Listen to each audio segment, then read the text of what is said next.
The champagne glass in my hand was empty, but I kept holding it like a shield. Around me, Manhattan's elite circulated through the Rothschild Gallery in designer gowns and custom suits, their laughter echoing off the vaulted ceilings. I'd worked here for 2 years as an assistant curator, but tonight I was just another body in a black dress, serving smiles instead of canapes. "Miss Mitchell." The voice came from behind me, too close. "I've been trying to get your attention all evening." I turned to find Charles Ashford blocking my path to the service hallway. Mid-50s, silver-haired, with the kind of confidence that comes from never hearing the word no. He'd been circling me for weeks, lingering after auctions, asking pointed questions about my schedule, touching my arm when he laughed at his own jokes. "Mr. Ashford," I said with practiced politeness, "the Impressionist collection is stunning tonight, isn't it? I'm more interested in contemporary beauty." His smile didn't reach his eyes. "Have dinner with me tomorrow. We can discuss your future here. I have connections that could advance your career significantly." The implicit threat beneath the offer made my stomach clench. Charles sat on the gallery's board. One word from him could end me professionally. "I appreciate the offer, but I'm quite busy. I insist." His hand closed around my wrist, gentle but firm. "A woman in your position should be more aware of opportunities when they're presented." My pulse hammered. Around us, conversations continued uninterrupted. No one was paying attention to the assistant curator being cornered by a wealthy patron. This was how it always happened, in plain sight, with plausible deniability. "The lady said she's busy." The new voice cut through my panic like a blade. Deep, accented, carrying an authority that made Charles's hand drop from my wrist immediately. I looked up into dark eyes that seemed to see straight through me. Dante Caruso. I'd never met him personally, but everyone in New York knew his name. Businessman, philanthropist, and, according to whispered rumors, something more dangerous beneath the tailored suits and charity galas. He stood less than a foot away, impeccably dressed in charcoal gray, his presence somehow filling the space around us. Charles paled slightly. "Caruso, I didn't realize you were attending tonight." "Clearly." Dante's gaze never left mine. "Dance with me. He'll see you're taken." It wasn't a question. His hand extended toward me, an escape route and a claim all at once. I took it. His fingers closed around mine, warm and sure, and he led me onto the small dance floor where a string quartet played something slow and elegant. The moment his other hand settled at my waist, possessive and protective, the room's energy shifted. Conversations paused mid-sentence.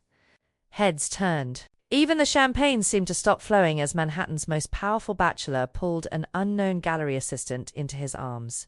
"What's your name?" he asked quietly, his accent thickening slightly as he guided me through the steps with practiced ease. "Sarah Mitchell."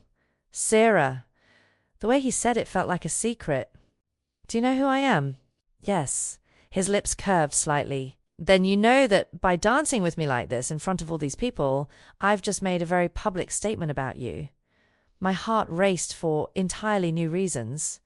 "What kind of statement?" "That you're under my protection." His hand tightened fractionally at my waist. "That means everyone here now knows you're mine. Charles won't approach you again. No one will." "I'm not yours," I whispered, even as my body betrayed me by fitting perfectly against his. "No?" His dark eyes held mine. "Then why does it feel like you've been waiting for someone to say it out loud?" The song ended too soon and too slowly all at once. Dante released me with deliberate care, his fingers trailing from my waist in a way that felt like marking territory.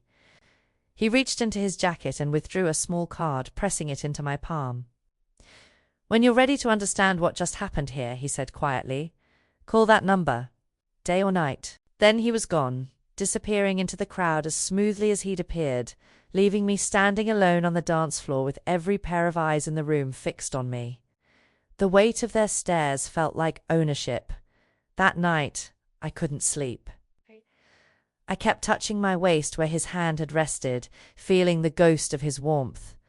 The business card sat on my nightstand, the embossed number catching the streetlight filtering through my curtains. "You're mine," I told myself it was just a gesture, a powerful man helping someone in an uncomfortable situation, nothing more. I was still telling myself that the next morning when I arrived at work and found a black velvet box on my desk.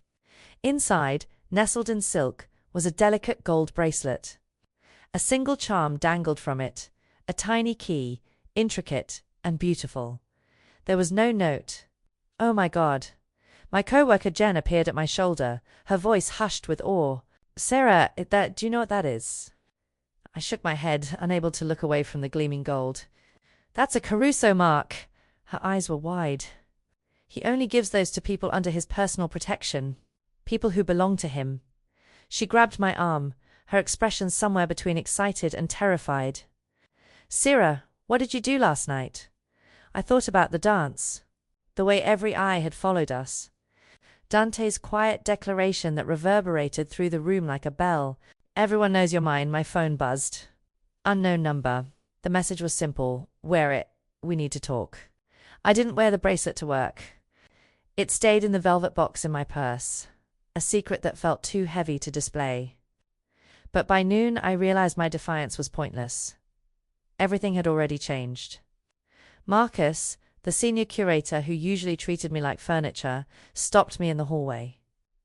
Sarah, I'm moving you to VIP client relations effective immediately. Your salary is being adjusted accordingly. I blinked. What? Why? His smile was tight. Let's just say we've had requests for you specifically to handle certain high-profile accounts. Congratulations. At lunch. I walked to my usual cafe 3 blocks away. The owner, Giuseppe, who'd charged me for extra dressing for 2 years, waved away my credit card. No, Miss Mitchell, on the house today. And every day. You tell Mr. Caruso Giuseppe takes good care of you, yes? My stomach dropped. How do you… Everyone knows, he said simply, pressing an espresso into my hands. You're protected now. It's a good thing. Back at the gallery, the male staff members who used to flirt casually now avoided eye contact. The women studied me with calculating expressions, trying to determine what I'd done to catch Dante Caruso's attention. Even Charles Ashford, who'd cornered me just last night, passed me in the corridor with his eyes fixed straight ahead, as if I no longer existed. By 3 o'clock I couldn't take it anymore. I grabbed the box from my purse and caught a cab to the address printed on Dante's business card. The building was in Midtown, all glass and steel, the kind of tower that housed empires. The lobby security guard took one look at me and picked up a phone. Miss Mitchell to see Mr. Caruso, he said, then listened. Yes, sir. Right away. He gestured to a private elevator. Top floor. Mr. Paolo will meet you. The elevator ride felt like ascending into another world. When the doors opened, a man in his 50s with silver-touched temples and a precisely tailored suit stood waiting. Miss Mitchell. I'm Paolo Rixi, Mr. Caruso's personal assistant. His accent was thicker than Dante's old-world Italian. I believe I know why you're here. I held up the velvet box. I need to return this. Paolo's expression didn't change, but something flickered in his eyes. That would be unwise. I don't care. I didn't ask for this. I didn't ask for any of it. Perhaps not. He gestured down a corridor lined with original artwork that probably cost more than my annual salary. But refusing Mr. Caruso's protection publicly would be seen as an insult. A dangerous insult, Miss Mitchell. For both of you. Then he shouldn't have given it to me without asking. He saved you from a man who doesn't understand the word no, Paolo said quietly. Charles Ashford has a history. 3 women, all in vulnerable positions, all pressured until they had no choice but to comply or lose everything. You would have been the 4th. The words hit me like ice water. How do you… Mr. Caruso makes it his business to know these things. Paolo stopped before massive double doors, especially when it concerns someone he's chosen to protect. Before I could respond, the doors opened from within. Dante's office was enormous, with floor-to-ceiling windows overlooking Central Park. But I barely noticed the view. He stood behind a glass desk, phone pressed to his ear, speaking rapid Italian. When he saw me, he ended the call mid-sentence. Sarah. My name and his voice did something dangerous to my pulse. I wondered how long it would take. I set the box on his desk with more force than necessary. I can't accept this. Why not? Because I don't belong to you. Because you decided something about my life without asking me. Because, my voice cracked slightly, because everyone is treating me differently, and I don't understand what's happening. Dante moved around the desk with predatory grace, stopping just close enough that I could smell his cologne, something dark and expensive that reminded me of the way he'd held me while we danced. Charles Ashford has assaulted 2 women and financially destroyed a third who threatened to report him, he said quietly. He was circling you, Sarah. I watched him do it for 3 weeks. That night at the gala, I saw him corner you, and I made a choice. To claim me like property? To create a boundary he wouldn't dare cross. His eyes held mine. By marking you as under my protection, I made you untouchable to men like him. You're safe now. At what cost? I demanded. What do you get out of this arrangement? Dante's jaw tightened. For a long moment he said nothing. Then his hand rose slowly, his fingers tracing the curve of my cheek with unexpected gentleness. Perhaps I simply don't like watching someone take what isn't offered freely, he said softly. Or perhaps, his thumb brushed my lower lip, sending heat through my entire body. I've been watching you for longer than you realize. And the gala simply gave me an excuse to do what I've wanted to do for months. My breath caught, which is, make sure everyone knows you're mine. The admission hung between us, dangerous and thrilling and terrifying all at once. Put on the bracelet, Sarah, Dante said quietly. Let me explain what happens next. Then you can decide if you want to walk away. His hand dropped from my face, leaving my skin cold in its absence. I looked at the velvet box on his desk, at the golden key gleaming inside. A symbol of protection, of possession, of something I didn't yet understand but couldn't seem to refuse. With trembling fingers I fastened the bracelet around my wrist. The key charm caught the light, and Dante's eyes darkened with satisfaction. Good girl, he murmured. Now sit. We have much to discuss. Dante poured me water from a crystal carafe, the gesture unexpectedly domestic given the corporate setting. I sat across from him, the bracelet heavy on my wrist, waiting for the other shoe to drop. For the next 3 months, he began, settling into his chair with casual authority, you'll accompany me to select public events, gallery openings, charity galas, business dinners. You'll wear what I provide, arrive and leave when I say. And let the city believe exactly what they already think, that you're mine. That's it? Suspicion crept into my voice. You just want arm candy? His smile was sharp. If I wanted arm candy, Sarah, I have a contact list of women who would eagerly fill that role. What I need is something more specific, someone intelligent, cultured, legitimate, someone who fits naturally into my world but isn't contaminated by it. Why me? Dante's expression shifted, something darker entering his eyes. Because 3 months ago your sister Lily borrowed $15,000 from a loan operation in Brooklyn. An operation that belongs to me. The room tilted. I gripped the armrests of my chair, my voice emerging as a whisper. What? She was desperate. Her dealer had cut her off until she paid what she owed him. So she went looking for money in the wrong places. He opened a folder on his desk, sliding it toward me. These are the contracts she signed. You'll see her signature, her ID, everything documented. My hands shook as I opened the folder.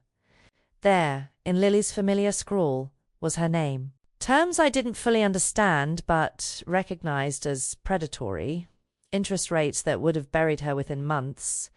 You gave my sister money? The words tasted like betrayal. I paid her debt, Dante corrected. Not as charity, Sarah, as an investment. In what? In you. The admission landed like a physical blow. I looked up from the paperwork, seeing him clearly for the first time, not the rescuer from the gala, but the predator who'd been circling long before that dance. You knew who I was before that night, I said slowly. You knew about Lily. You've been planning this. Yes. His honesty was somehow worse than a lie. I stood abruptly, the chair scraping against marble floor. This is insane. You can't buy people. I didn't buy you, Dante replied calmly. I created a situation where helping me is in your best interest. There's a difference. Not much of one. Sit down, Sarah. No. Anger finally broke through my shock. My sister is sick. She's been fighting addiction for 2 years. You used her vulnerability to manipulate me into whatever this is. Dante stood as well, moving around the desk with that same dangerous grace. Your sister is alive because I intervened. The men she borrowed from originally would have done far worse than charge interest. I protected her, by trapping me, by offering you a choice. He stopped close enough that I had to tilt my head back to meet his eyes. Play the role of my companion for 3 months. Let the city see us together. Help me establish a certain image. In exchange, Lily's debt is forgiven completely. She gets real treatment, real help, in a facility I'll personally fund. And you, his finger traced the bracelet on my wrist, you get my protection, permanently. And if I refuse? The air between us grew cold. Then the debt reinstates at triple the interest, Dante said quietly. And I can't protect Lily from what comes next. The collectors I answer to aren't as patient as I am. They'll use her as an example. Tears burned behind my eyes, fury and helplessness warring in my chest. You're threatening my sister. I'm offering her salvation. His hand moved from the bracelet to my chin, tilting my face up. But I need something from you in return. 3 months, Sarah. 90 days of public appearances, of playing a part. It's not such a terrible bargain. You're a monster. Perhaps. His thumb brushed my cheek, startlingly gentle. But I'm a monster who keeps his word. Agree to my terms, and Lily will be safe, clean, and free. She'll have a future. And you, his eyes darkened with something I couldn't quite read. You'll have everything you've been quietly hoping for since you put on that bracelet. You don't know what I want, don't I? Dante leaned closer, his voice dropping to a dangerous murmur. You want someone to see you, Sarah, not the struggling assistant curator working 3 jobs to keep her sister alive. Not the good girl sacrificing everything for family. You want someone to look at you and decide you're worth protecting, worth claiming, worth the war that comes with saying she's mine. His words cut too close to truths I'd buried deep. So here's your choice, Dante continued, releasing my chin but not stepping back. Walk away now. Take off the bracelet, leave this office, and pretend last night never happened. I'll give Lily 60 days to come up with the money plus interest. Or, his eyes held mine, you accept that you're already mine in every way that matters, and you let me make it official. My phone buzzed in my purse.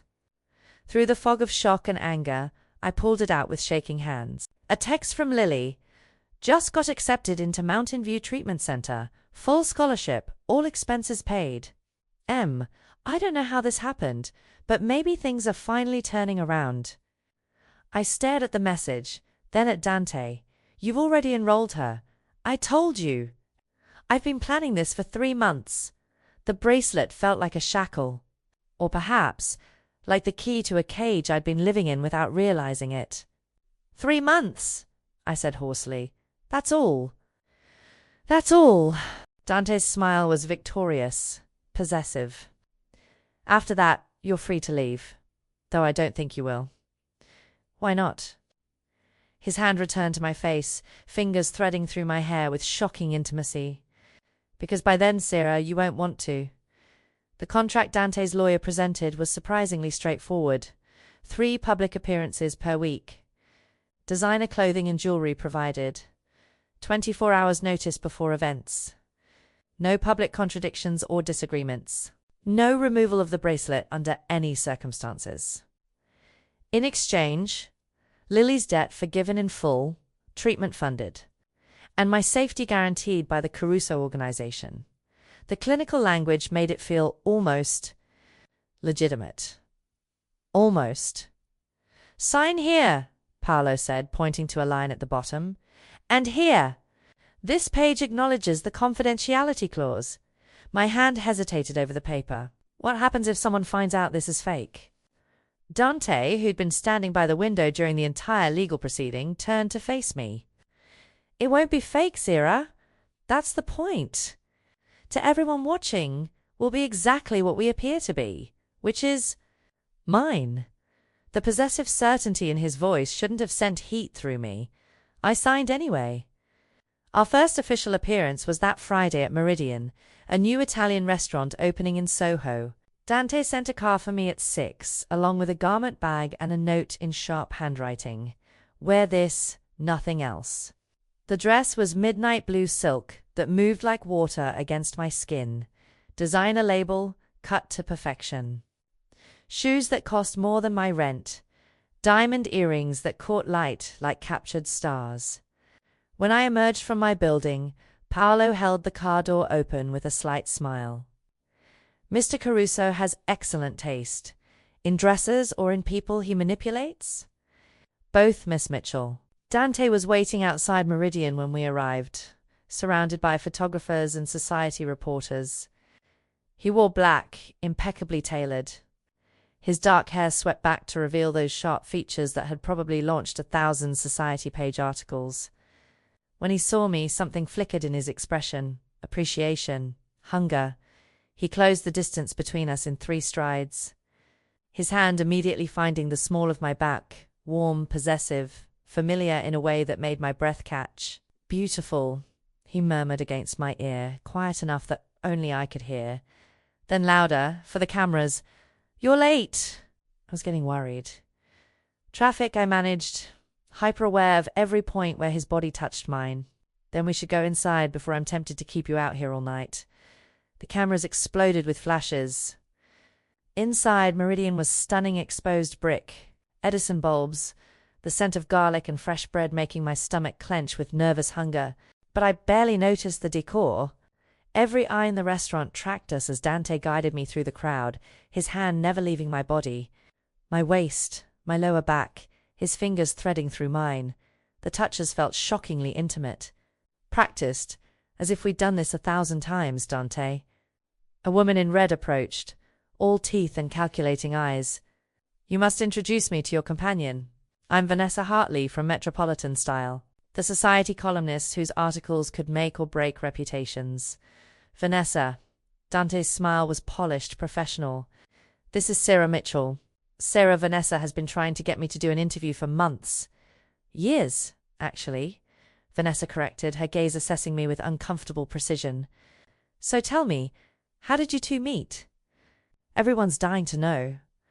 I opened my mouth, but Dante answered first, his arms sliding around my waist to pull me against his side. She walked into my world and forgot to leave.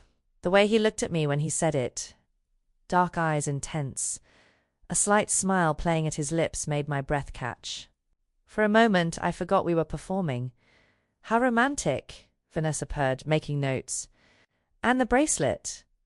I recognize Caruso craftsmanship when I see it. Dante's fingers found the gold at my wrist, turning it so the key charm caught the light. A gift. To remind her she always has access to me. The intimacy in the gesture, the way his thumbs stroked the inside of my wrist, sent heat pooling in my stomach. Exclusive access? Vanessa asked slyly. Very exclusive, Dante confirmed, his eyes still on mine. The rest of the evening passed in a blur of introduced names I wouldn't remember and food I barely tasted. Dante's attention never wavered, filling my wine, his hand at my back when I stood, leaning close to whisper observations that made me laugh despite the surreal circumstances. You're good at this, I murmured during a quiet moment. At what? Making it look real. His expression shifted, something darker entering his eyes. Who says I'm acting? Before I could respond, he stood, offering his hand. Time to leave. Give them the shot they're waiting for. Outside, the photographers had multiplied. Dante draped his jacket over my shoulders against the cool evening air, the gesture both protective and proprietary. His hand curved around the back of my neck as he guided me to the waiting car, intimate and possessive. The cameras went wild. In the car, I finally exhaled. Is it always like that? You'll get used to it. Dante settled beside me, close enough that his thigh pressed against mine. You did well tonight. I barely said anything. You didn't have to. The way you looked at me said everything they needed to hear. My cheeks heated. I was acting. Were you? His hand found mine in the darkness, thumb tracing the bracelet. So was I, Sarah. So was I. But neither of us sounded convinced. The next morning my phone woke me at 6 with an endless stream of notifications. I grabbed it groggily, scrolling through messages from everyone I'd ever known. Then I saw the headline that had set social media on fire: Dante Caruso's mystery woman, the art dealer, who tamed Manhattan's most dangerous bachelor below it. The photograph that would change everything, Dante helping me into his car, his jacket draped over my shoulders, his hand protective and possessive at my neck. The way I was looking up at him caught mid-laugh, my expression opened and unguarded. We looked like people desperately in love. My phone buzzed with a new message. Dante, good morning, Tesoro. Welcome to the spotlight. I'll pick you up at 7 tonight. We have an opera to attend. Then, after a pause, you should see the photograph. We make a convincing pair. I stared at the image on my screen, at the woman who looked happy to belong to Dante Caruso. The terrifying part was recognizing her. Aren't you Dante Caruso's girlfriend? A barista asked, sliding my coffee across the counter with a knowing smile. That's her. 2 women at a nearby table whispered loudly, the one from the photos. I escaped to the gallery, but it was worse there. My new office in VIP relations came with floor-to-ceiling windows overlooking Fifth Avenue, beautiful and exposing. Marcus stopped by with a bottle of champagne. Congratulations on your ... relationship. Very advantageous for the gallery. My phone hadn't stopped ringing. Old college friends I hadn't spoken to in years. Distant cousins. My estranged mother, who'd left when Lily was 12, suddenly interested in reconnecting. I ignored them all until Lily's name flashed across the screen. Em? Her voice was small, fragile. I saw the pictures. I closed my office door, pressing my forehead against the cool glass. Lily, is it real? The question cracked in the middle. The way he looks at you in those photos. God, Em, I've never seen you look like that. So happy. So, it's complicated. That's not an answer. She was crying now, soft, hitching breaths that broke my heart. Please tell me this isn't because of me. Because of the money. Please tell me you didn't sell yourself to save me. Lily, no. It's not. I stopped, unsure how to explain what I didn't understand myself. He's helping us. That's all. But do you love him? The question hung in the air, unanswerable. I have to go. Focus on treatment, okay? Okay, everything else will work itself out. After I hung up, I sat in that glass office and wondered if I'd just lied to my sister or to myself. That night, Dante appeared at my apartment without warning. The knock came at 9, and I opened the door to find him standing in my narrow hallway, looking impossibly out of place against my building's peeling paint and flickering lights. You left your phone in the car Saturday night, he said, holding out my backup phone, the one I used for personal calls.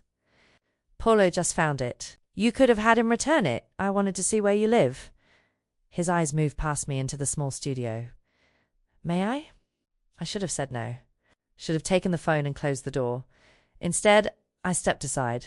Dante moved through my space like a curator examining art, noting the second-hand furniture. The prints on the walls, the stack of art history books serving as a makeshift side table. He stopped at my small desk where I'd pinned sketches and gallery layouts. You draw, he said, studying a charcoal piece. The view from my window, fire escapes, and distant buildings rendered in shadow. Used to. No time anymore. You should make time. He turned to face me. Talent like this shouldn't be wasted on survival. Something in his tone made my throat tight. Is that why you're really here? To critique my life choices? I'm here because someone was asking questions about you tonight. At a bar in Chelsea, showing your photo, trying to find out where you work, where you live. Fear spiked through me. Who, we don't know yet. My people intervened before it went further. Dante's expression hardened. But until we understand who's interested and why, I need to know you're safe. I'm fine. This building has locks. Sierra, he closed the distance between us. Locks don't stop people with motivation. Let me put a security detail on you. Just temporarily. You want someone following me around? I want to sleep knowing you're not vulnerable. The admission seemed to surprise him as much as me. Please. The please did it. That single word of request instead of command. Okay, I whispered. Relief washed over his features. He should have left then. Mission accomplished. Instead, he glanced at the coffee maker on my tiny counter. Would you mind if I stayed for a bit? I have calls to make, and my penthouse suddenly feels too empty. That's how Manhattan's most dangerous bachelor ended up drinking mediocre coffee at my second-hand table while I sketched and he worked on his laptop. No performance, no cameras, just unexpected companionship. At midnight, he finally closed his computer. Tell me why you gave up art school. Lily got sick. Mum was gone. Someone had to pay bills. I shaded a line, not looking up. Dreams adjust. Or get deferred, he said quietly. There's a difference. You sound like you know about deferred dreams. I wanted to be an architect, Dante admitted. Before my father died and I inherited an empire I never asked for. Before I learnt that sometimes duty matters more than desire, I finally looked up. Do you regret it, every day? His smile was sad. And not at all. It gave me purpose, power, the ability to protect people who matter. His eyes held mine. People like you. I'm just part of a contract. Are you? He stood, moving to where I sat. His hand rose slowly, giving me time to pull away. When I didn't, his fingers traced my cheek with devastating gentleness. This is becoming complicated. What is? You. Us. This. His thumb brushed my lower lip. You were supposed to be a convenient arrangement, Sierra. A beautiful woman to legitimize certain business dealings. You're becoming something else entirely. My heart hammered. What am I becoming? Something I can't afford to lose, he whispered. The moment stretched between us, charged with possibility. Then his phone buzzed, shattering the spell. He checked it, his expression closing. I have to go. Early meeting. He gathered his things but paused at my door. Lock this behind me. The security detail starts tomorrow. His name is Marcus. He'll introduce himself in the morning. Dante. He turned back, and the vulnerability in his eyes stole my breath. I meant what I said, he told me quietly. You're becoming something I can't lose. And that terrifies me more than anything in my world ever has. Then he was gone, leaving me touching my cheek where his warmth still lingered, wondering when the performance had stopped and the truth had begun. The gallery fundraiser was intimate, 50 guests, each representing power or money. I wore emerald green silk, another gift from Dante, while Marcus shadowed me near the entrance. Dante stood across the room with city officials, but I felt his attention on me like heat. Quite the Cinderella story. I turned to find a man studying me with cold calculation. Mid-30s, expensively dressed, handsome in a blade-sharp way. Marco Vitali. He extended his hand, smile not reaching his eyes. A colleague of Dante's, though I used the term loosely. Every instinct screamed danger. I glanced toward Marcus, who'd straightened, his hand moving inside his jacket. What do you want? I asked quietly. Just to meet Dante's new pet. Marco moved closer. Tell me, does he actually care about you, or are you just another chess piece? I don't know what you're talking about, don't you? His eyes glittered. My sources say your sister had quite the debt problem. $15,000. Then suddenly, Dante Caruso pays it off, and 3 weeks later you're on his arm at every event in the city. He leaned closer. Clever man, using family to secure loyalty. But what happens when he's done playing house? Ice flooded my veins. You don't know anything. I know everything, Sarah. Your sister's at Mountain View. You got a job you weren't qualified for.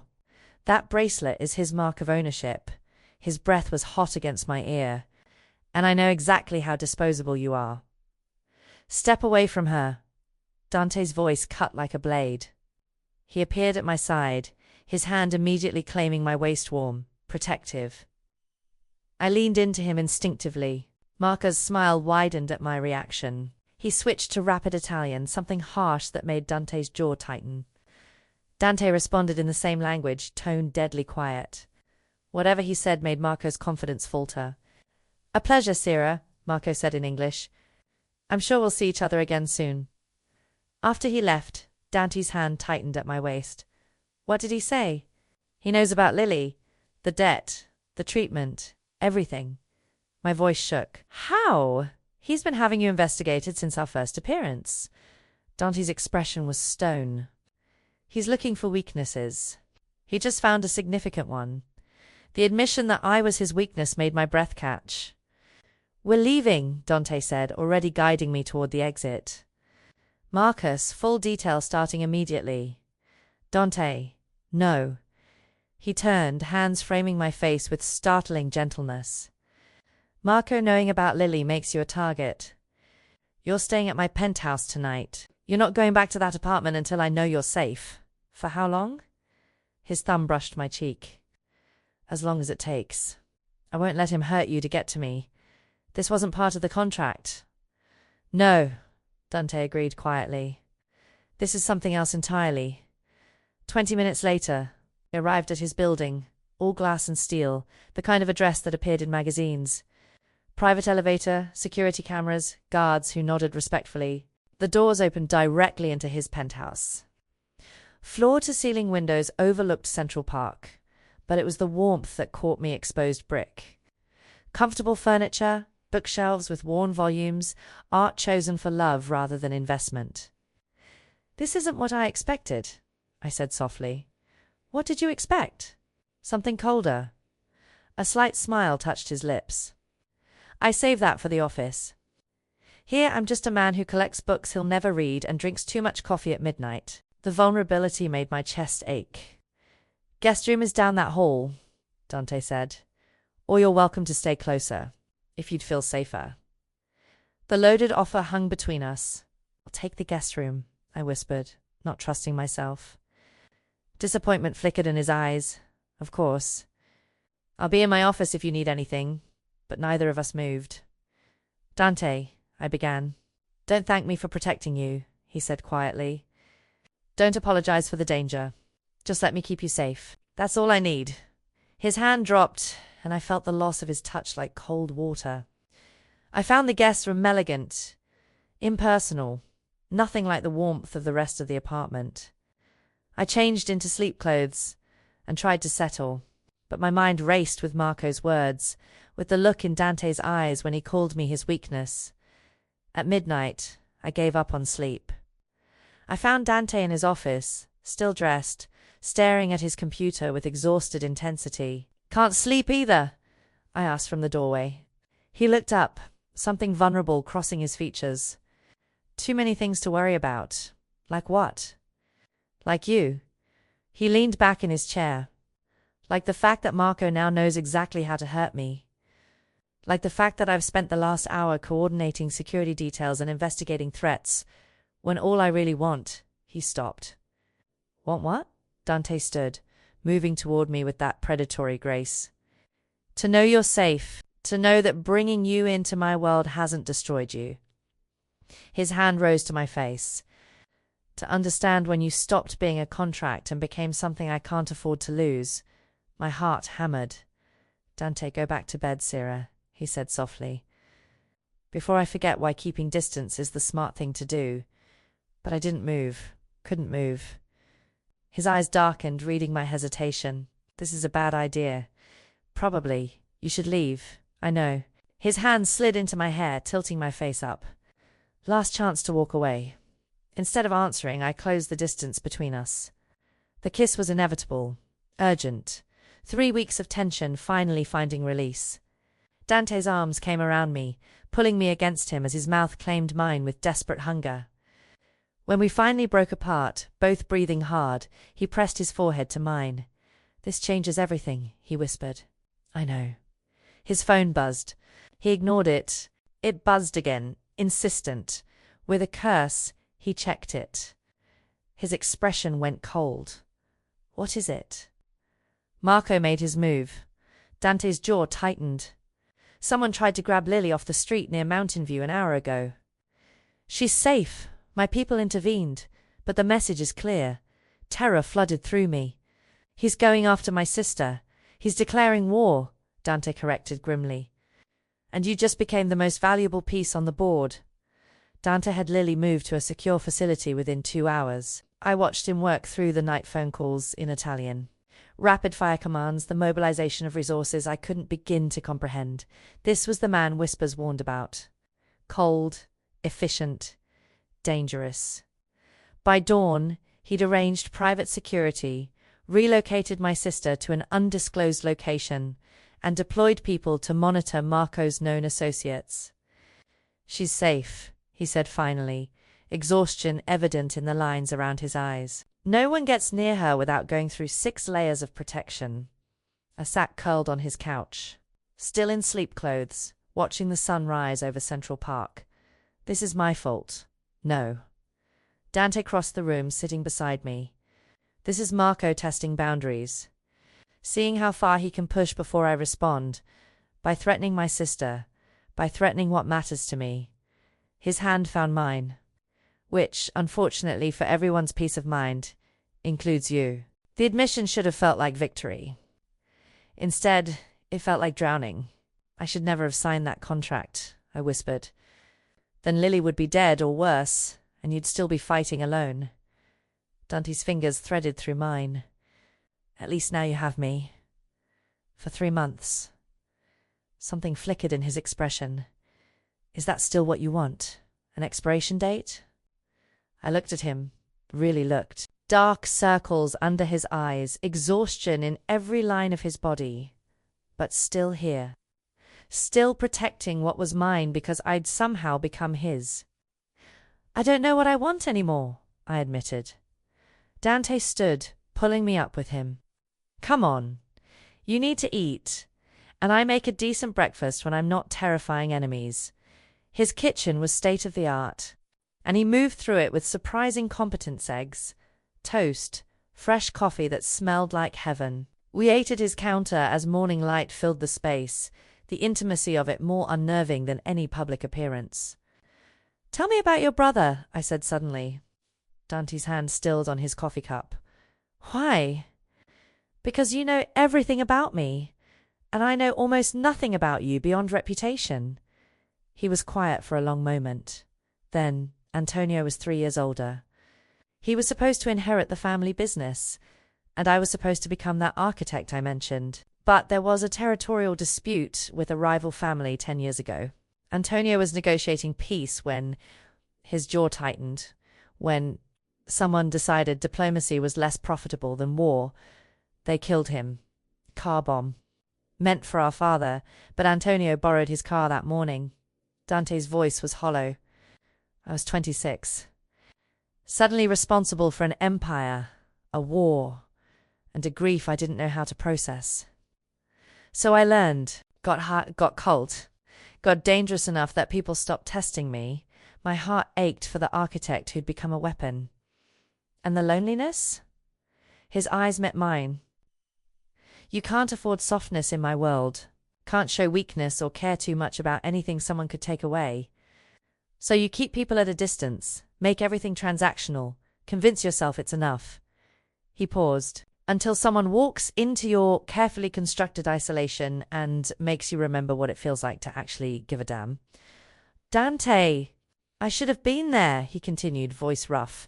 "That morning, I was supposed to meet Antonio for breakfast, but I slept in. If I'd been there, maybe I'd have noticed something wrong. Maybe I could have stopped it." The parallel to my own guilt was unmistakable. "Lily's addiction started after our parents' divorce," I said quietly. "I was at college, so focused on my art, my dreams. She was 15 and drowning, and I didn't notice until it was almost too late. By the time I came home, she'd already, my voice cracked, already learned that pills made the pain stop. Dante's hand covered mine. We both carry ghosts.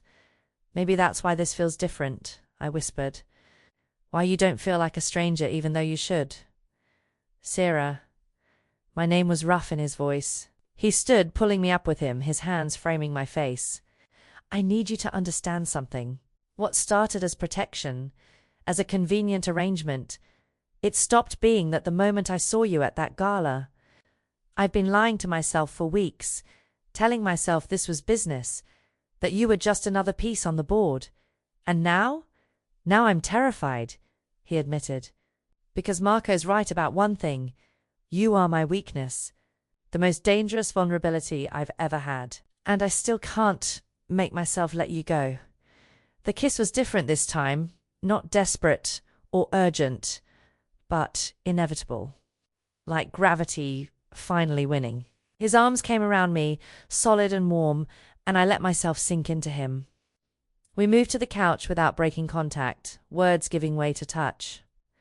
To the communication of hands and breaths and bodies learning each other's geography. When we finally pulled apart, breathing hard, we were tangled together, my head on his chest, his fingers tracing patterns on my shoulder. This is real now, I said against his heartbeat. Isn't it? It's been real since I asked you to dance. Dante's voice rumbled through his chest. I was just too stubborn to admit it. We fell asleep like that, fully clothed, wrapped around each other, walls finally down. I woke hours later to find Dante still holding me, his expression peaceful in sleep. For a moment, I let myself imagine this was my life.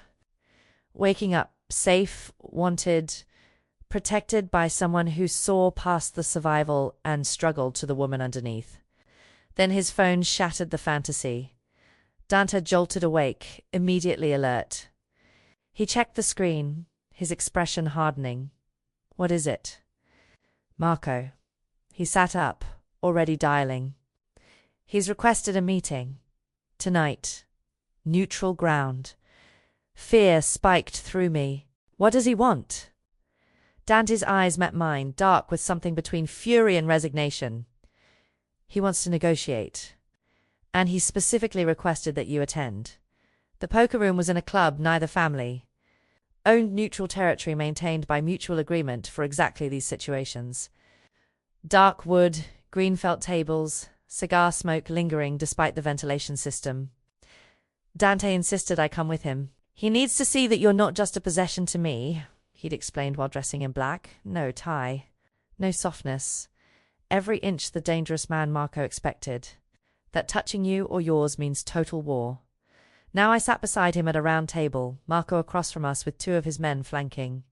The tension was thick enough to choke on. Caruso. Marco's smile was all teeth. Thank you for accepting my invitation. And for bringing your lovely companion. Dante's hand found my knee under the table, warm, steady, grounding. You have 10 minutes.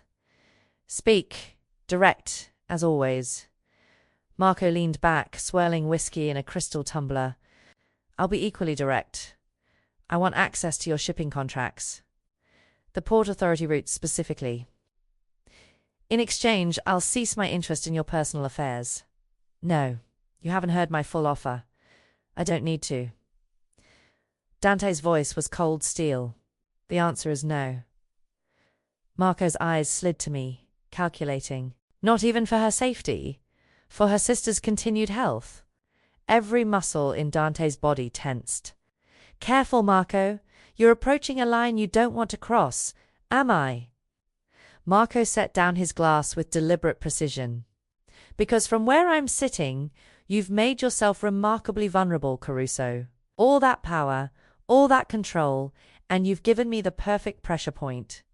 He smiled at me. Hello again, Sierra. You look lovely tonight. Though I imagine the stress of your sister's situation must be exhausting. My sister's safe, I said, voice steadier than I felt. For now. Marco's tone was pleasant, conversational. But safety is such a fragile thing, isn't it? Facilities can have accidents. Guards can be bribed. People disappear all the time in this city. Dante's hand tightened on my knee, a warning to stay silent. Here are my terms, Marco continued. There's 50% stake in your Port Authority operations, access to your distribution networks. And he paused for effect. Miss Mitchell spends 1 week as my guest. Call it insurance. Proof that you're willing to negotiate in good faith. The room went dead silent. No. Dante's voice was quiet, lethal. Sierra isn't on the table. She never was. She never will be. Then we have a problem. Marco's smile turned cold. Because I've already made arrangements. Your girl's sister. She's comfortable right now in that secure facility. But comfort can change very quickly depending on how this conversation ends. My blood turned to ice. You can't get to her. Dunta has 6 layers of security? Marco interrupted. I'm aware. I'm also aware that one of those layers has a gambling problem and a daughter who needs expensive surgery. Another layer has an immigration issue with his wife's family. Everyone has pressure points, Miss Mitchell. Even Dante's carefully vetted guards. Dante stood so suddenly his chair scraped against the floor. If you touched her sister, you'll what? Marco stood as well, meeting him eye to eye. Start a war you can't afford. Destroy the careful balance you've spent 10 years building. Over a woman you've known for 3 weeks. Yes. The single word was absolute, terrifying in its certainty.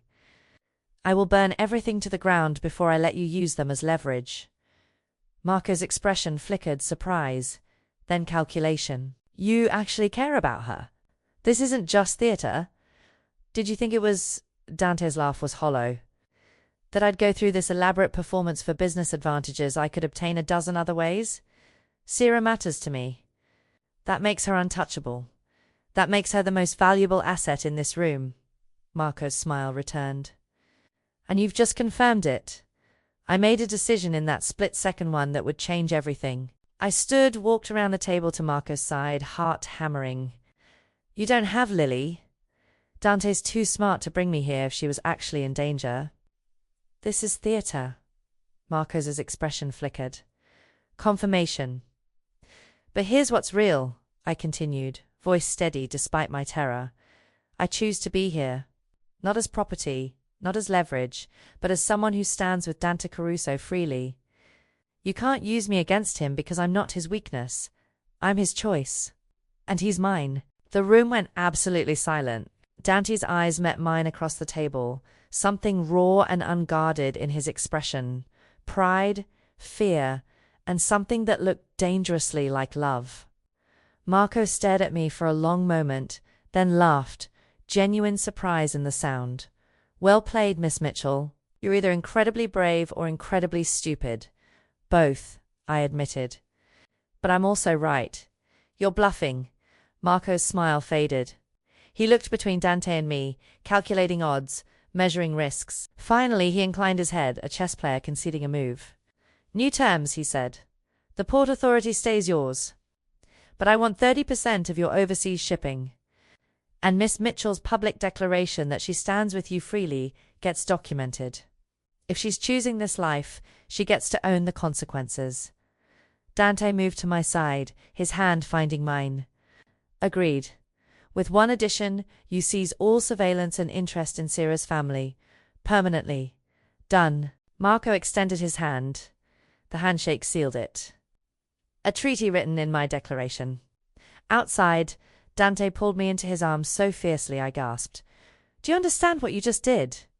He demanded against my mouth. You just told the entire underworld that you're not my obligation, you're my partner. There's no going back from that, Sierra. You're all in now, whether you're meant to be or not. I kissed him, fierce and claiming. I meant to be. His laugh was shaky with relief. Then welcome to my world, Tesoro. It's dangerous, complicated, and there's no easy exit. Good, I whispered against his lips. I wasn't looking for easy. The press conference was Dante's idea. If you're going to be my partner, not my possession, he'd said the morning after the meeting with Marco, then we do this right. Publicly. No. Ambiguity.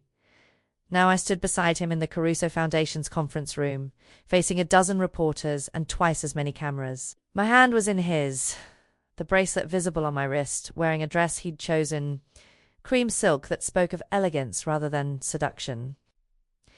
"Thank you for coming," Dante began, his voice carrying that effortless authority. "I've called this conference to address the speculations surrounding my relationship with Sierra, Mitsia, and to make a formal announcement."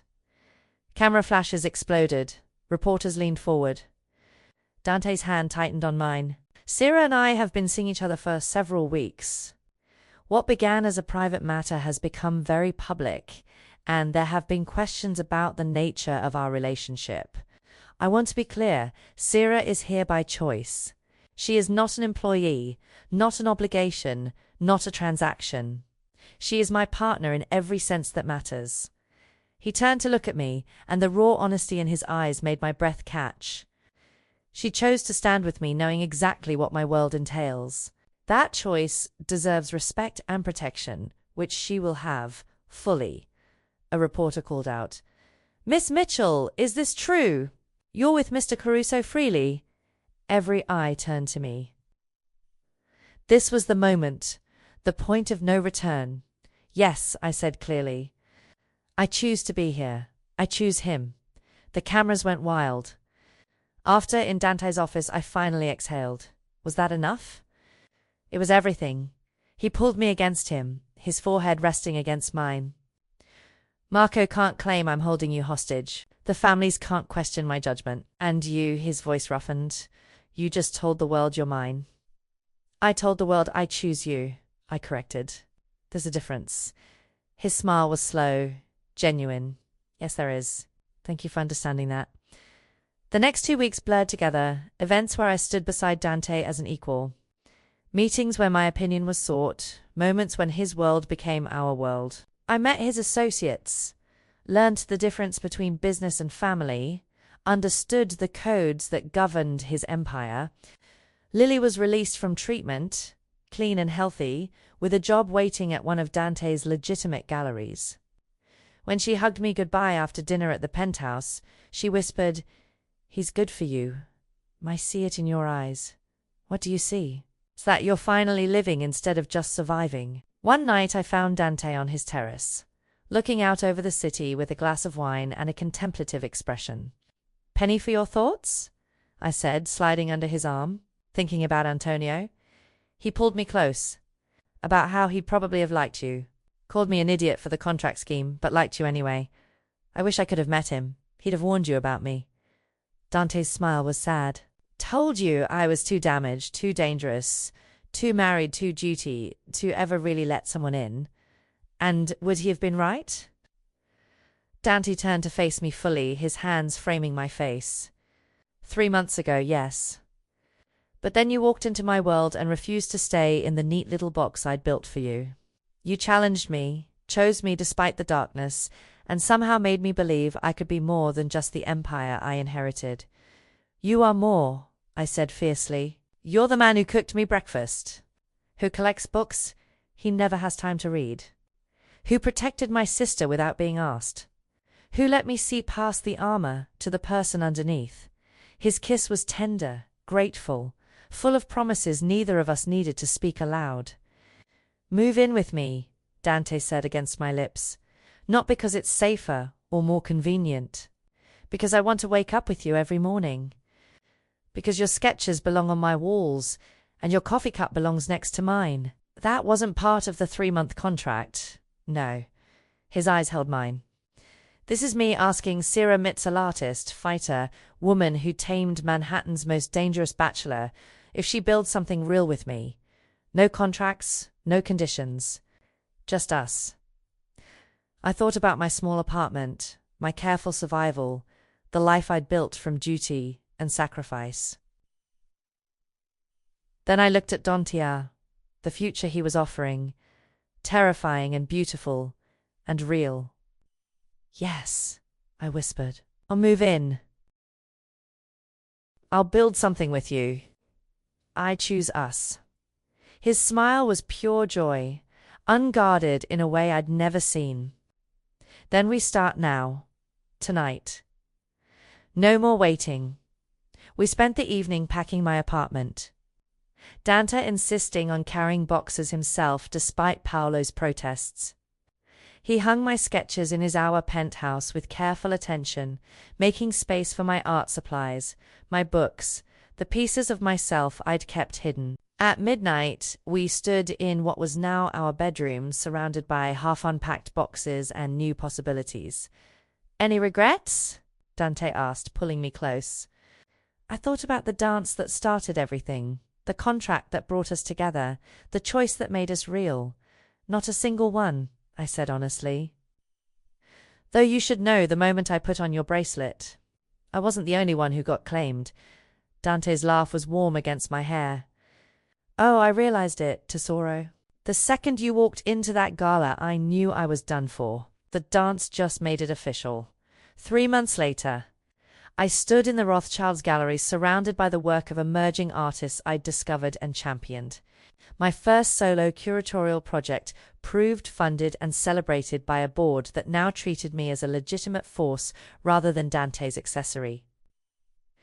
The opening was packed. Critics, collectors, society figures who'd once whispered about my sudden rise now praised my eye for talent.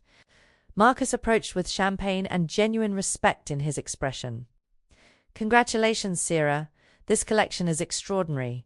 "Thank you, I meant it." I'd earned this, not through Dante's influence, but through late nights, careful research, and the art education I'd thought abandoned forever. Across the room, Dante watched me with unconcealed pride. He wore charcoal grey, impeccably tailored, but it was the warmth in his eyes that made my heart skip. Beside him, Lily laughed at something Paolo said. "Clean 6 months now. Attending classes, working part-time at one of Dante's galleries where her natural eye for composition was finally finding purpose." "Your sister looks happy," a voice said beside me. I turned to find Vanessa Hartley, the society columnist who'd first chronicled our relationship. "She is. We both are.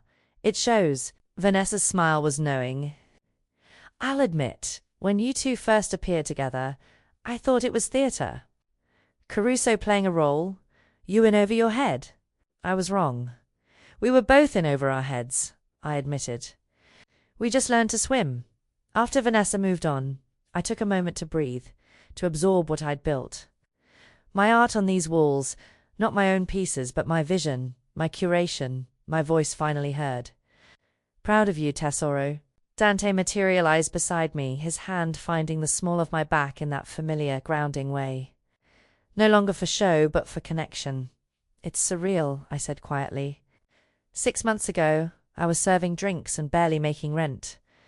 Now you're exactly where you belong." He turned me to face him, oblivious to the eyes tracking our every move. "You did this, Sierra. Your talent.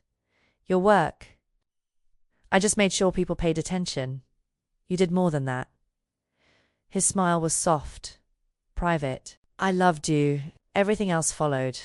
The words still made my breath catch, even though we'd said them dozens of times in the months since that night at Marco's meeting. Dante didn't speak love lightly. When he finally said it, 2 months into living together over morning coffee, it had felt like a vow. "I love you too," I whispered, not caring who overheard. "Even when you're being overprotective and ridiculous." "Especially then," he corrected, stealing a quick kiss that would definitely appear in tomorrow's society pages. Later, when the crowd thinned and the night grew soft around the edges, we escaped to a quiet corner near my favorite piece, an abstract that reminded me of the view from Dante's terrace, all city lights and possibility. "I have something for you," Dante said, reaching into his jacket.